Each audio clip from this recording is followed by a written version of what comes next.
வட்டுவாக்கல் விகாரைக்கு கீழே பெரிய புதைகுழி உள்ளது. ரவிகரன் எம்பி அதிர்ச்சி தகவல். கோட்டாபாயவின் பிரத்யேக செயலாளர் சுகீஸ்வர பண்டாரவுக்கு நீதிமன்றம் பிறப்பித்துள்ள அதிரடி உத்தரவு. கைது செய்ய வேண்டாம் என கூறிய கோட்டாபாய சற்று முன்னர் வெளியான மேல்முறையீட்டு நீதிமன்ற தீர்மானம். குற்றப்புலனாய்வு திணைக்கள காவலில் சுரேஷ் சாலை ஆணைகள் களையப்பட்டாரா? அரசாங்கத்தின் அறிவிப்பு. செம்மணியில் இன்று மீட்கப்பட்ட குழந்தையின் எண்புக்கூடு, சான்று பொருட்களும் கண்டெடுப்பு. தமிழ் பகுதியான வெலிகாம வடக்கு பிரதேச செயலக அபிவிருத்தி கூட்டம். மாகாணத்தில் உள்ள அதிகாரங்களை மத்திக்கு கொண்டு செல்வதில் புதிய அரசாங்கம் முனைப்புடன் செயல்பட்டு வருகின்றது. கஜேந்திரகுமார் பொன்னம்பலம். குறிக்கட்டுவான் சுற்றுவட்டத்தில் அம்மன் சிலையா?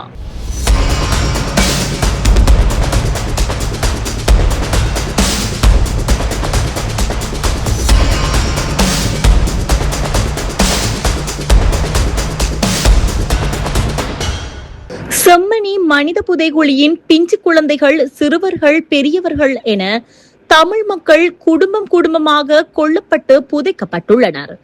இன்று தற்சமயம் இலங்கையின் மிகப்பெரிய மனித பேரவலத்தின் சாட்சியாக உருவெடுத்திருக்கும் நிலையில் இதற்கு சர்வதேச நாடுகளும் இலங்கை அரசும் என்ன பதிலை கூறப்போகின்றன என்று இலங்கை தமிழரசு கட்சியின் வன்னி மாவட்ட நாடாளுமன்ற உறுப்பினர் துரைராசா ரவிகரன் கேள்வி எழுப்பியுள்ளார். அத்துடன் முல்லைத்தீவு வட்டுவாக்கல் விகாரைக்கு கீழ் அகழ்வுகளை மேற்கொண்டால் இந்த செம்மணியை விடவும் பல மடங்கு பெரியதொரு மனித புதைகுழி அடையாளம் காணப்படும் என்று அவர் குற்றச்சாட்டொன்றை முன்வைத்துள்ளார். செம்மணி மனித புதைகுழி விவகாரம் வடக்கு மற்றும் கிழக்கில் உள்ள ஏனைய புதைகுழிகள் குறித்து ஊடகங்களுக்கு கருத்து தெரிவிக்கும் போதே அவர் மேற்கண்டவாறு குறிப்பிட்டார்.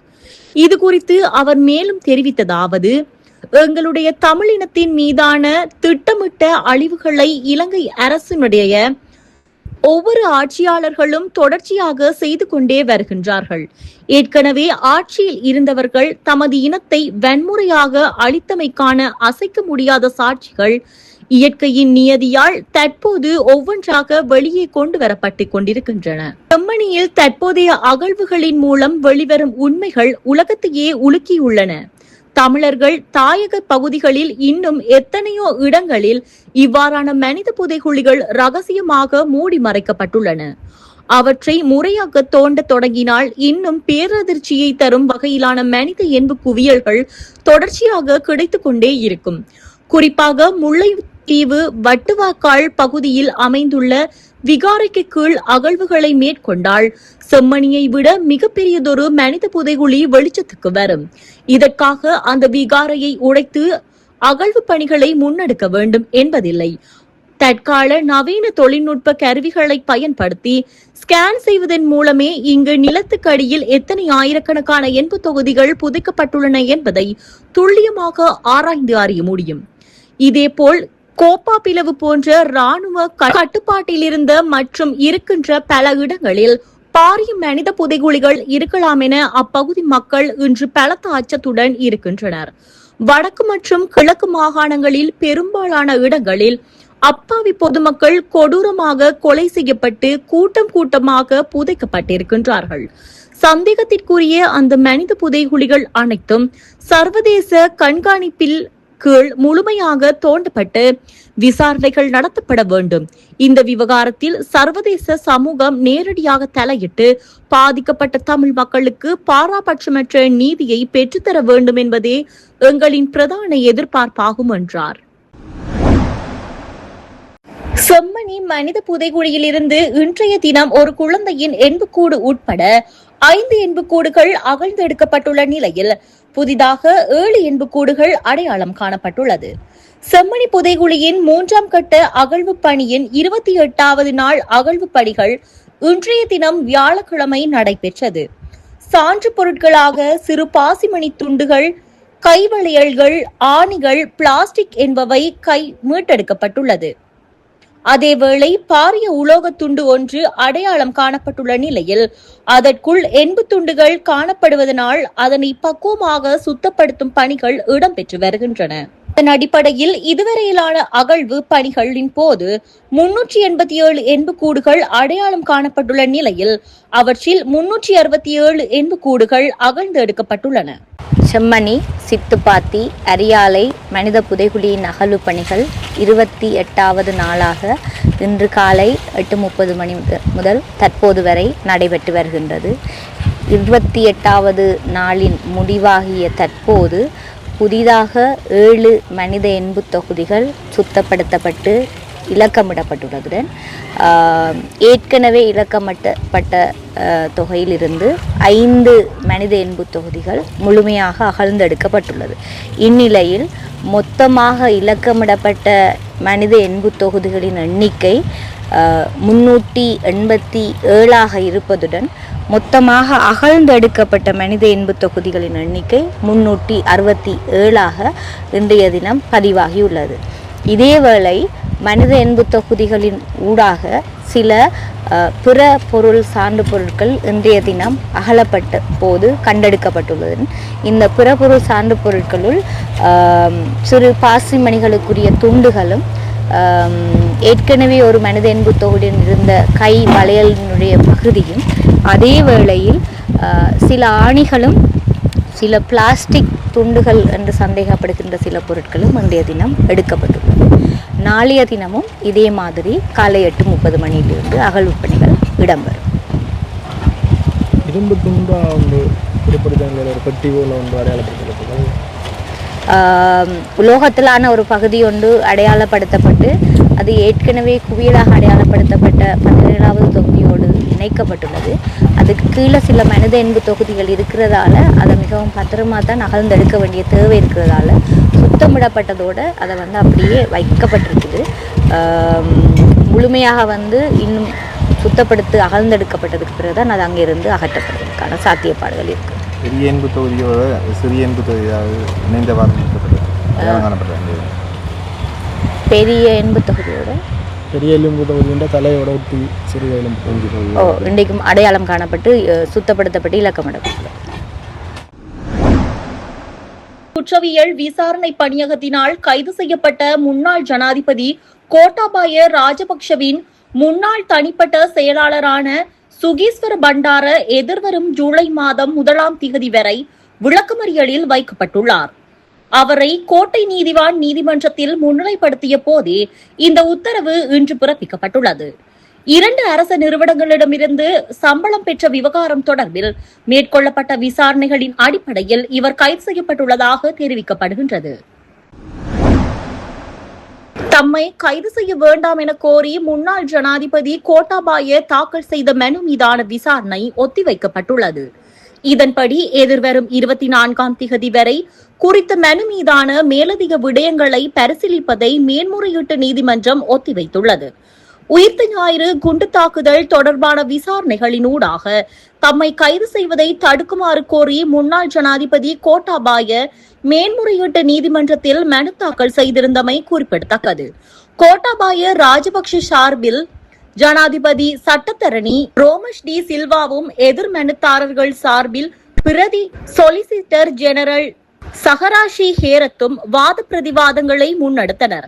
இந்த மனுவில் போலீஸ் மா அதிபர் குற்றப்புலனாய்வு திணைக்களத்தின் பணிப்பாளர் ஷானி அபேசேகர உள்ளிட்டோர் எதிர்மனுதாரர்களாக பெயரிடப்பட்டுள்ளனர். வலிகாமம் வடக்கு பிரதேச செயலக அபிவிருத்தி குழு கூட்டம் தெல்லிப்பளை பிரதேச செயலகத்தில் இன்று இடம்பெற்ற நிலையில் இன்றைய கூட்டம் பிரதேச செயலக அபிவிருத்தி குழு தலைவர் நாடாளுமன்ற உறுப்பினர் எஸ் ஸ்ரீபவானந்தராஜா தலைமையில் முன்னெடுக்கப்பட்டதுடன் இதன்போது தெல்லிப்பளை வைத்தியசாலையில் புற்றுநோய் சிகிச்சை பிரிவு மற்றும் வைத்தியசாலை ஆகியவற்றை மத்திய அரசின் கீழ் கொண்டு வந்து அதனை மேம்படுத்தி மக்களுக்கு சேவை வழங்குவது தொடர்பான தீர்மானம் எடுக்கப்பட்டது. அத்துடன் தையட்டி விகாரை, போக்குவரத்து விடயங்கள், காணிகளை விடுவித்தல் உள்ளிட்ட விடயங்கள் கலந்துரையாடப்பட்டன. இதன்போது இந்த கூட்டத்தில் பங்கெடுத்த மஹிந்தவை தனது ஜனாதிபதி என தென்னிலங்கையில் இடம்பெற்ற நிகழ்வொன்றில் வைத்து விவரித்த நாடாளுமன்ற உறுப்பினர் கஜேந்திரகுமார் பொன்னம்பலம் இருவருக்கும் இடையில் தெல்லிப்பளை புற்றுநோய் வைத்தியசாலை தொடர்பில் கடுமையான வாக்குவாதங்கள் இடம்பெற்றன. அத்துடன் தையிட்டி விகாரை அமைந்துள்ள காணிகளை விடுவிக்க வேண்டும் என்ற விடயத்தில் கஜேந்திரகுமார் பொன்னம்பலம் மற்றும் மேற்குறிப்பிட்ட அந்த நாடாளுமன்ற உறுப்பினர்களுக்கும் இடையே பலத்த வாக்குவாதங்கள் ஏற்பட்டன. இதன் போது சில வார்த்தை மோதல்களும் ஏற்பட்டன. இந்த சந்தர்ப்பத்தில் மேற்குறிப்பிட்ட மஹிந்தவை தனது ஜனாதிபதியாக மனதார போற்றும் அவர் கஜேந்திரகுமார் பொன்னம்பலத்தை நோக்கி வாயை மூடு என்ற கடுமையான வார்த்தையை வெளியிட்டிருந்தார். இன்றைய கூட்டத்தில் கஜேந்திரகுமார் பொன்னம்பலம் அபிவிருத்தி குழு தலைவர் ஸ்ரீ பவானந்த ராஜா, வெளி வடக்கு பிரதேச செயலாளர் தவிசாளர், தெல்லிப்பளை பிரதேச செயலாளர், திணைக்கள அதிகாரிகள், காவல்துறையினர் உள்ளிட்ட பல துறை சார்ந்தவர்களும் கலந்து கொண்டிருந்தனர்.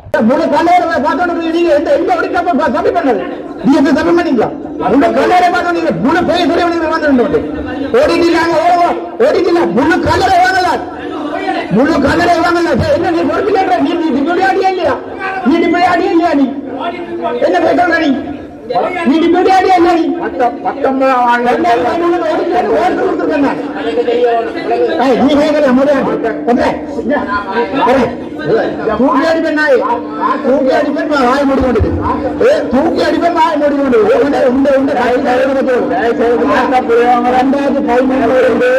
2013 எடுக்கல சரிதானே அடே மூலசினி எத்தனை மூணு பெரிய பேச்சு கொண்டு தொல்லிட்டிய நாசமாக்கின பெண்ணுகளை நாசமாக்கின ஒப்பந்த பேர் இல்ல ஒப்பந்த பேர்ல துணிக்க கொண்டு போய் மத்திய ஒப்பந்த பேர்ல அதெல்லாம் கேள்வியா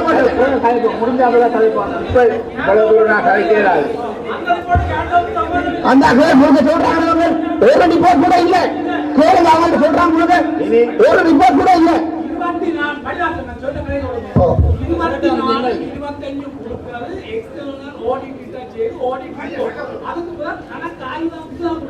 சும்மா நீங்க ஆளாளுக்கு எழுதி போட்டு கொடுக்குற ஓடிட்டீங்க உங்களுக்கு தெரியும் ஓடிக்கண்டா ஒண்ணு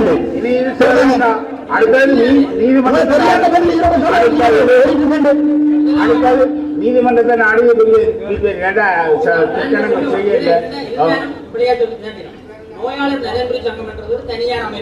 அது தனியார் அமைப்பு இல்ல, அது வைத்தியசாலை என்று ரெஜிஸ்டர் பண்ணி பார்த்தா அமைப்பு தனியார் அமைப்பு இல்ல.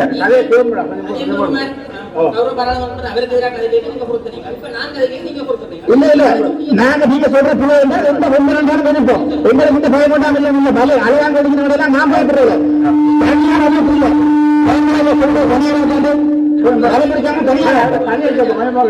நீங்க சொல்லுங்க நீங்க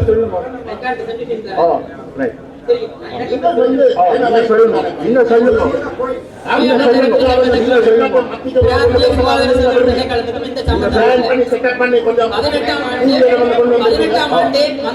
வைத்தியசாலை உத்தியோகத்தர்கள் அதோட உறுப்பினராக இருக்கக்கூடாது. கிளிநொச்சியில நான்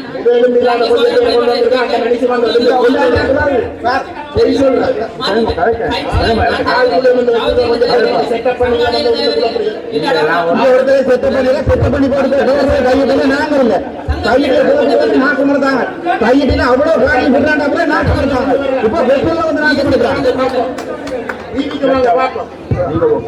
இந்த அந்த சனம் அடே உண்மையான கல்லறைலாம் வெளியே வந்து உணராதீங்கடா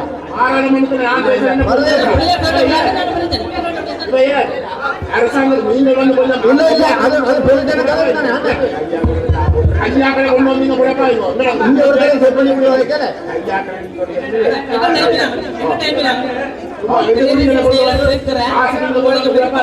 அங்க குடும்பம் தான் நாங்க போட்டுறாங்க. அதான் நான் சொன்னேன்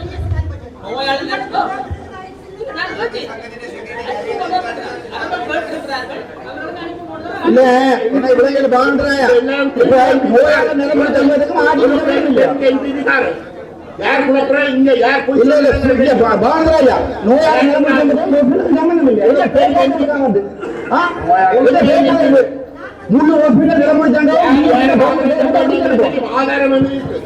ஆதாரம் கூட சும்மா வந்து ஆரம்பத்துல வந்து வந்து மாகாண சபைக்குள்ள வச்சிருக்கணும் என்ன சொல்றாங்க எல்லாத்தையும் வண்டி கொண்டு மாத்து இல்ல இல்ல தண்ட குடுமிய மட்டும் தண்ட ஒப்பந்த பேர்ல இருக்கிற மட்டும் கொண்டு மாட்டிக்கு ஹாஸ்பிடல் போக கூடாது எப்படி பார்த்தா கல்ல நாயனாரு கொண்டு போயிட்டு போறோம்.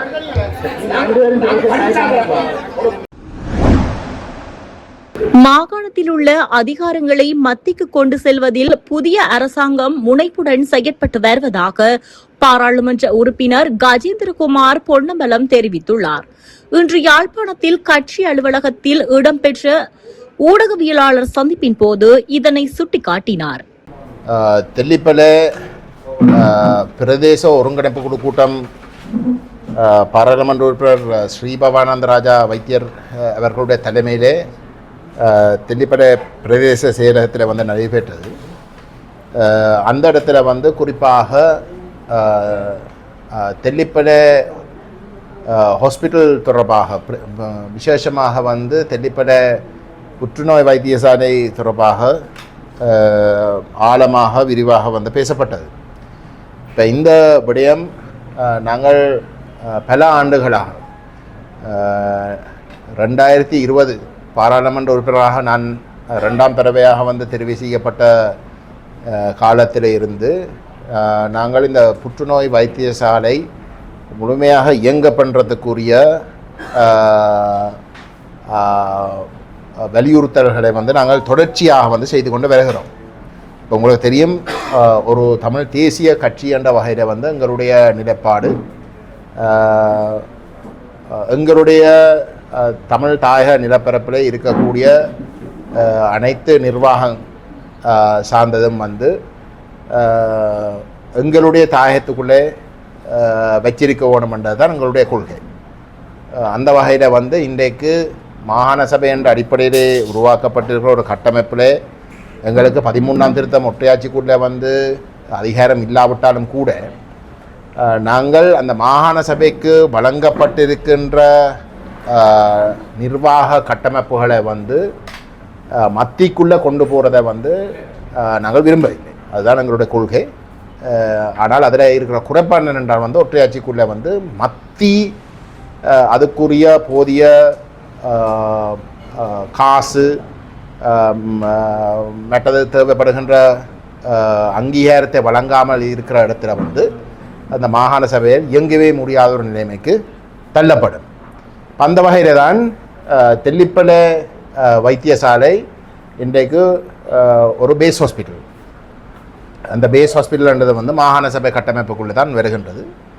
அந்த பேஸ் ஹாஸ்பிட்டல் கட்டமைப்புக்குள்ளே நிலப்பரப்புக்குள்ளே தெல்லிப்பளையினுடைய புற்றுநோய் வைத்தியசாலையும் இயங்கிக் கொண்டு இருக்கின்றது. அப்போ அந்த புற்றுநோய் வைத்தியசாலை தெல்லிப்பளைக்குள்ளே வந்து இயங்குகிற இடத்துல புற்றுநோய்க்குரிய வைத்தியசாலைக்கு தேவைப்படுகின்ற ஆளணி மற்ற விசேட ஏற்பாடுகள் ஒரு பேஸ் ஹாஸ்பிட்டலுக்குள்ளே வச்சிருக்க முடியாத ஒரு கட்டத்தில், ஏனென்றா பேஸ் ஹாஸ்பிட்டலுக்குரிய வளங்கள் குறைவு என்ற காரணமாக நடைமுறையில் வந்து புற்றுநோய் வைத்தியசாலைக்கு தேவைப்படுகின்ற ஆளணி குறிப்பாக வைத்தியர்கள் போன்றவர்கள் யாழ்ப்பாண பொதுன வைத்தியசாலை உடைய நியமனங்களாக இருந்து, ஆனால் அதே சமயம் வந்து தெல்லிப்பளையில் வந்து இயங்கி கொண்டு வருகிறார். ஆனால் அதுக்கு தேவைப்படுகின்ற நர்சிங் ஸ்டாஃப் எல்லாமே வந்து பேஸ் ஹாஸ்பிட்டலுக்குள்ளால் தான் வருது. இப்போ பொதுவாக வந்து தொடர்ச்சியாக முன்வைக்கப்படுகின்ற குறைபாடு என்னென்றால் வந்து பேஸ் ஹாஸ்பிட்டலுக்கு தேவைப்படுகின்ற ஆளணி, அது விசேஷமாக நர்சிங் ஸ்டாஃபே வந்து பேஸ் ஹாஸ்பிட்டலாக இயங்குறதுக்கு மட்டுமே வந்து போதாமல் இருக்குது. ஏனென்றால் நர்சிங் ஸ்டாஃபுக்குரிய கார்டு ரிவிஷன் நடத்தப்படவில்லை, போதிய அளவு நிதி வழங்கப்படுவதில்லை, வளங்கள் கொடுப்பதில்லை. அது பொதுவாக வந்து மாகாண சபைகளுக்கு இருக்கக்கூடிய குறைபாடுகளே அவ்வகையில் இருக்க, இந்த புற்றுநோய் வைத்தியசாலை ஒரு ஸ்பெஷலிஸ்ட் வைத்தியசாலையாக இயங்க வேண்டிய ஒரு இடத்துல இந்த பேஸ் ஹாஸ்பிட்டலுக்குள்ளே வந்து தொடர்ந்து வச்சிருக்கிற வந்து ஒன்றுமே செய்ய முடியாமல் இருக்கிற ஒரு நிலையில் வந்து புற்றுநோய் பேஷண்ட்ஸ் வந்து அவர்களுக்கு உயிராபத்தும் இருக்கிற ஒரு நிலையில் வந்து இந்த பற்றாக்குறை வந்து சகிக்க முடியாதுன்ற ஒரு காரணத்தை பரவலாக வந்து அதில் இருக்கக்கூடிய நிலம்புரி சங்கம் எங்களுக்கு சொல்லியிருக்கு, அதே நேரம் வந்து வைத்தியர்களும் சொல்லியிருக்கு.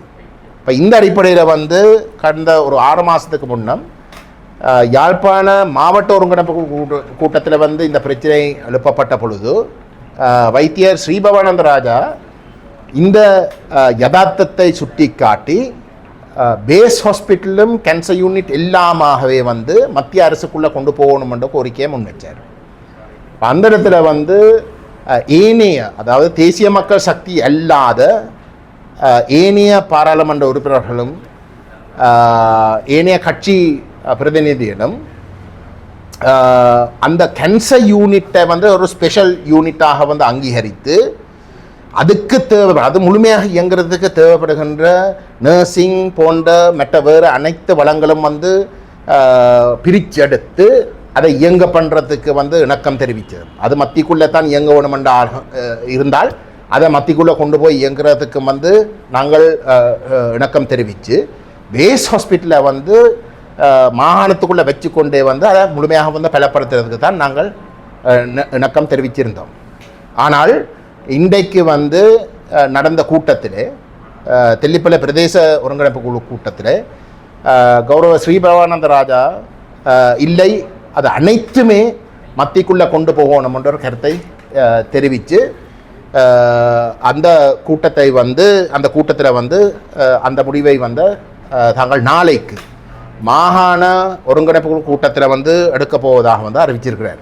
இப்போ இதில் வந்து நான் என்னுடைய ஆலோசனையின் பிரகாரம் வந்து போன மாவட்ட ஒருங்கிணைப்பு குழு கூட்டத்தில் வந்து தெல்லிப்பளை புற்றுநோய் வைத்தியசாலை ஒரு ஸ்பெஷல் யூனிட்டாக இயங்க பண்ணுறதுக்குரிய தீர்மானம் எடுக்கப்பட பாராளுமன்ற உறுப்பினர் அர்ச்சனா ராமநாதன் வந்து தான் வந்து தெல்லிப்பளை புற்றுநோய் வைத்தியசாலை ஸ்பெஷலைஸ்ட் யூனிட்டாக மத்திக்குள்ளே கொண்டு போகிறத வந்து முழுமையாக எதிர்த்த மாகாணத்துக்குள்ளே இருக்கிற ஒரு விஷயத்தை வந்து கொண்டு போகலாண்டு அன்றைக்கு எதிர்த்த போட்டு இன்றைக்கு வந்து ஸ்ரீபவானந்த ராஜா பேஸ் ஹாஸ்பிட்டலையும் சேர்த்து புற்றுநோய் வைத்தியசாலையும் மத்திக்குள்ளே கொண்டு போகிறதுக்கு வந்து கருத்து தெரிவித்த இடத்துல வந்து அதை ஆமோதித்தது தான் அர்ச்சனா ராமநாதனுடைய நிலைப்பாடாக இருக்குது. ஆகவே நான் இன்றைக்கு வந்து எங்களோட மக்களுக்கு தெளிவாக சொல்ல விரும்புவது, மாகாண சபைகள் சம்பந்தமாக எங்களுக்கு இருக்கிற விமர்சனமே வந்து அரசாங்கம் திட்டமிட்டு மாகாண சபைக்கு கீழே இருக்கக்கூடிய அனைத்து விடயங்களுக்கும் நிதிகள் வழங்காமல் அதை திட்டமிட்டு தோற்கடிக்க பண்ணுற ஒரு கொள்கையை வகுத்து அந்த மாகாண சபையிலே தேவையில்லை என்ற ஒரு நிலைமையை திட்டமிட்டு உருவாக்குறது தான் இதுக்கு முதல் இருந்த அரசாங்கங்களுடைய செயல்பாடாக இருக்கின்றது. பள்ளிக்கூடங்கள் சம்பந்தமாகவும் வைத்தியசாலைகள் சம்பந்தமாகவும் அது அவர்களுடைய தீவிர கொள்கையாக இருக்கிறதால் அது அனைத்துமே வந்து தங்களுடைய கண்ட்ரோலுக்குள்ளே மத்திக்குள்ளே கொண்டு போய் முழுக்க வந்து மத்தியுடைய விருப்பத்தின் பிரகாரம் அதுக்குள்ளே இருக்கக்கூடிய நிர்வாகத்தில் இருக்கக்கூடிய அனைவரும் வந்து தங்களுக்கு விசுவாசமாக வரணும்ன்றது தான் அவர்களுடைய நோக்கம். அவை திட்டமிட்டு அதை செய்யணும். இது மாகாண சபைக்கு வந்து ஒரு ஒற்றையாட்சியிலே இருக்கிறபடியால் வந்து மாகாண சபைக்கு போதிய அதிகாரம் இல்லை. மாறாக வந்து அது முழுக்க மத்தியில் தங்கியிருக்கிற ஒரு நிலையில தான் அந்த மாகாண சபை என்ற மாயை வச்சுக்கொண்டு ஏதோ இருக்கிறத மாதிரி காட்டிக்கொண்டோ, ஆனால் உண்மையிலே வந்து அவர்களுக்கு இருக்கிற அதிகாரங்களை அந்த மாகாணத்துக்கு மேலே அவர்களுக்கு இருக்கக்கூடிய அந்த ஆதிக்கத்தை வச்சுக்கொண்டு தான் அது திட்டமிட்டு வந்து தோற்கடிக்க பண்ணுறதுக்குரிய வேலையும் நடக்குது. அப்போ இன்றைக்கு இந்த உண்மையை விளங்கி கொள்ளாமல் இன்றைக்கு வந்து அங்கே மக்கள் ஏமாற்றப்படுறதுக்கான நிலைமை தான் இன்றைக்கு உருவாகி இருக்குது. நான் ஏன் இதை சொல்கிறேன்டா, நான் கணக்கை யோசிக்க தேவையில்லை. இன்றைக்கு யாழ்ப்பாணத்தில் மத்திக்குள்ளே இருக்கக்கூடிய ஒரு வைத்தியசாலை வந்து போதனா வைத்தியசாலை, ஜஃப்னா டீச்சிங் ஹாஸ்பிட்டல். இன்றைக்கு ஜஃப்னா டீச்சிங் ஹாஸ்பிட்டலில் வந்து மெட்ட மாவட்டங்களில் இருக்கக்கூடிய மாகாணங்களில் இருக்கக்கூடிய மாகாணங்களில் இருக்கக்கூடிய மத்திய வைத்தியசாலைகளுக்கு வந்து கார்டு ரிவிஷன்ஸ் எல்லாம் செய்து அதுக்குரிய நிதிகள் வந்து பெரிய அளவில் வந்து ஒதுக்கப்பட்டிருக்கிற ஒரு நிலையில் ஜஃப்னா டீச்சிங் ஹாஸ்பிட்டல் வந்து இன்றைக்கும் வந்து போதிய அளவு கார்டு ரிவிஷன்ஸ் எதுவும் செய்யாமல் அதே நேரம் வந்து நிதியும் வழங்காமல் இன்றைக்கு ஆஸ்பத்திரிக்கு போனீங்கன்னா வந்து கிட்டத்தட்ட 60 பேர் வந்து நிலத்தில் படுத்து கொண்டிருக்கிறார். இன்றைக்கு ஒரு மெட்டர்னிட்டி வார்டே வந்து அதுக்குண்டு இயங்க முடியாத ஒரு நிலையில தான் ஜஃப்னா டீச்சிங் ஹாஸ்பிட்டல் இருக்குது. சரி, 13 வருஷத்துக்கு மேலாக வந்து இன்றைக்கு ஒரு மெட்டர்னிட்டி வார்டே வந்து மெட்டர்னிட்டி வார்டுக்குண்டே வந்து இல்லாமல் இருக்கு.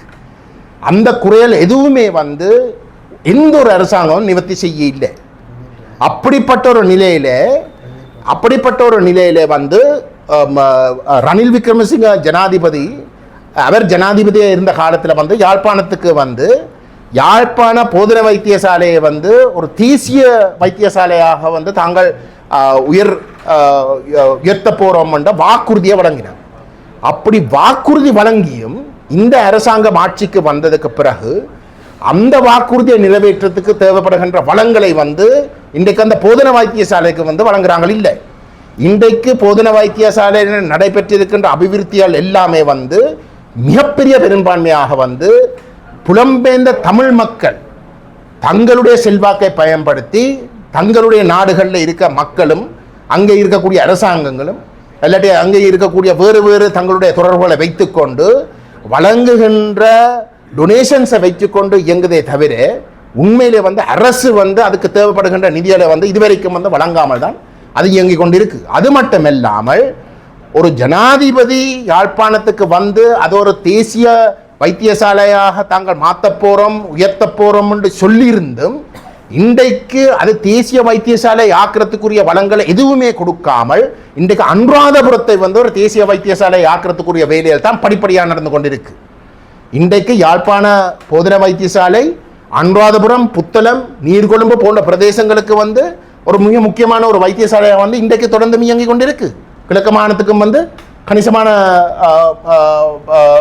பேஷண்ட்ஸ் வந்து யாழ்ப்பாணத்துக்கு தான் தெரியணும். ஏன்னா அந்தளவு தூரத்துக்கு எங்களுடைய வைத்தியர்கள் தங்களுடைய வேர்வை செலுத்தி வந்து மிக திறமாக வந்து அங்கே வைத்தியம் செய்கிறபடியால் அப்படிப்பட்ட எங்களுடைய வைத்தியர்களுடைய சுயமுயற்சியாலேயும் அவர்கள் ஏதோ ஒரு வகையில் வந்து இந்த பாதிக்கப்பட்டு இருக்கக்கூடிய பேஷண்ட்ஸுக்கு வந்து தாங்கள் நியாயம் செய்ய வேணும் என்ற அடிப்படையில் வந்து செய்கிற சேவையால் இன்றைக்கு அந்த வைத்தியசாலை தொடர்ந்தும் மிக திறமாக இயங்கிக் கொண்டு இருக்கிறதே தவிர ஒரு மத்திய அரசுக்கு கீழே இருக்கக்கூடிய வளங்களை கூட வழங்காமல் தான் இன்றைக்கு தொடர்ந்தும் இருக்கு.